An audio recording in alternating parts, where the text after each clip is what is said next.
Okay, a bit delayed this video. Yesterday I was a little bit poorly, but I'm back in the into action, so to speak, in the saddle, and we're going to do a quick video to sum up the Champions League Matchday 5 results.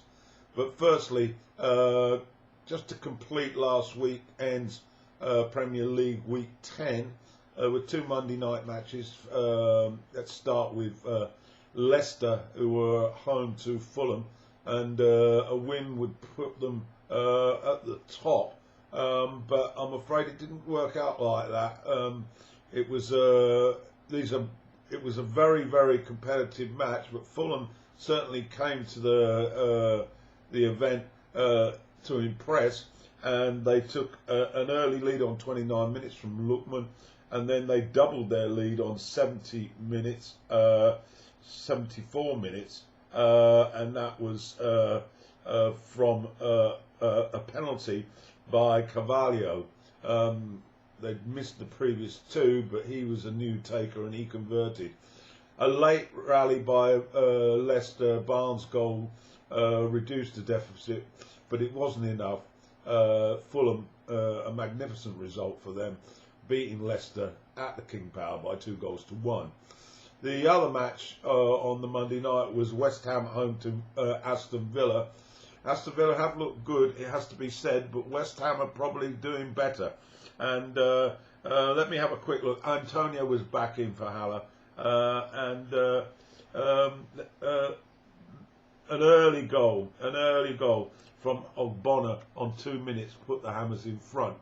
But a fantastic strike by Jack Grealish on 24 minutes levelled the match. But then into the second half, a great play by West Ham, and they went ahead. And I'm trying to get the scorer here, but I think it was Watkins. Yeah, no, that was offside. But anyway, my notes have gone astray. But I can guarantee to tell you that West Ham won this game by 2-1. And let's have a quick look at the tables. Joint top now, Spurs and Liverpool on 21. Chelsea are on third with 19. Leicester fourth on 18. And West Ham now in fifth place on 17. Amazing. So moving on to the Champions League, match day 5, as I said. The Tuesday fixtures, A to D. Let's go through them quickly. In Group A, a meaningless tie between Lokomotiv Moscow and Salzburg. Well, meaningless in terms of Champions League, although they are fighting for Europa League. Salzburg victorious by 3-1 in Russia. The other match, Atletico Madrid at home to Bayern, ended in a 1-1 draw. And the tables, well, Bayern, of course, have sailed through this group, 13 points. Atletico have now got 6, are in prime position to join them. Salzburg 4 and Lokomotiv on 1.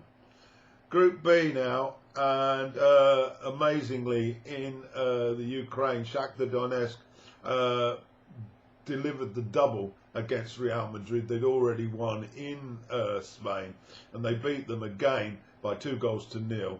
And in the other match, Inter Milan came from behind to beat Mönchengladbach by 3-2.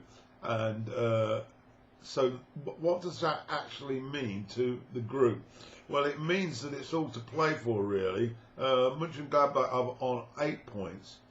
Real have 7. Inter Milan have now got 5. And Shakhtar have also got 7. So any combination there is possible. All 4 teams still alive going into the last round. Group C, it's not the case here. Porto and Manchester City have already qualified, and they played out a tame goalless draw in Portugal.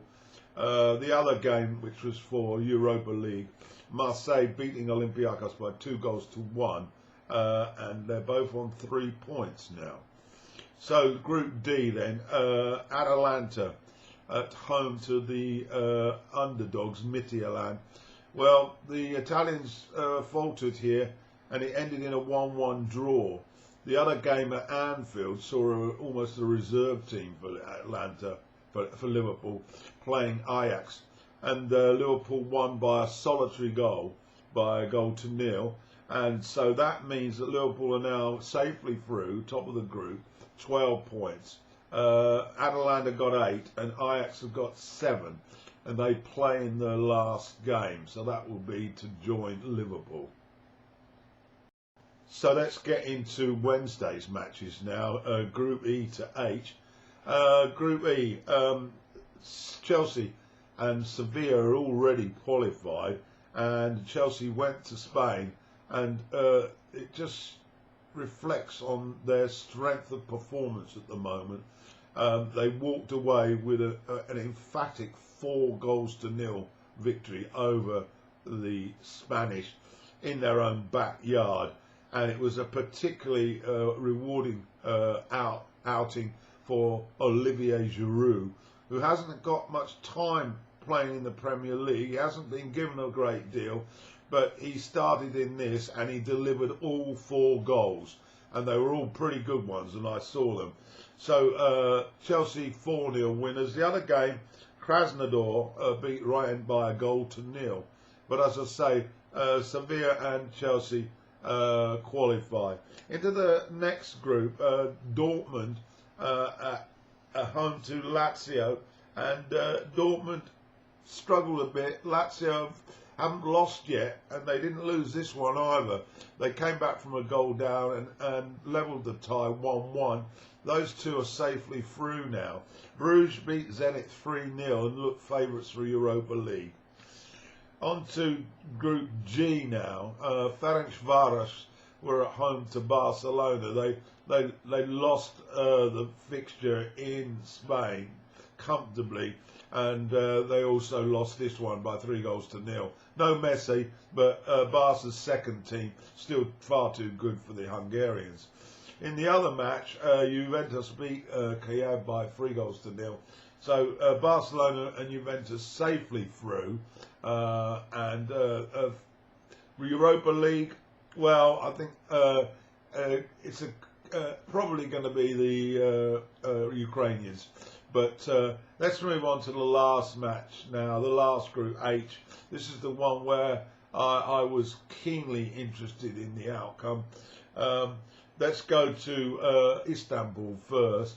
A hell of a match there between Istanbul and Leipzig, and the Germans ended up winning a 7-goal thriller by 4-3. At Old Trafford, it wasn't so pretty to watch. An early goal from Neymar. Manchester United levelled the tie, but then a second goal for the Parisians, and they also got a third on the whistle from a breakaway. So Manchester United losing at home to PSG by 3-1.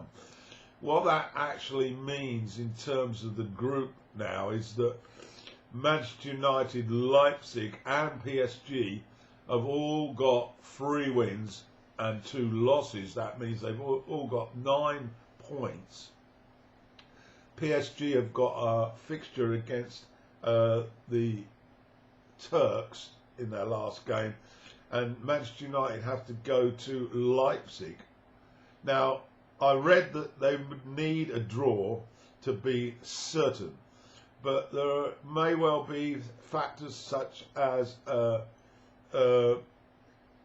no, if they must get a draw, because if Leipzig win, they will have 4 wins.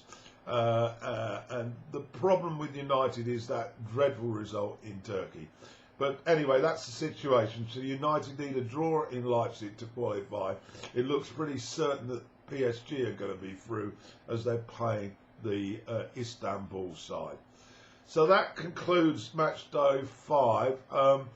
Just finally, I just watched the Europa League matches. Leicester lost away by a solitary goal, so they're not through yet. Spurs also fumbled to a 3-3 draw against Lasky, but Arsenal won 4-1 against Rapid Vienna. They're through. Spurs are through, but not quite sure whether they're going to be the group winners. So that's a very quick summary of Europa League. So we'll be back with the League on Saturday.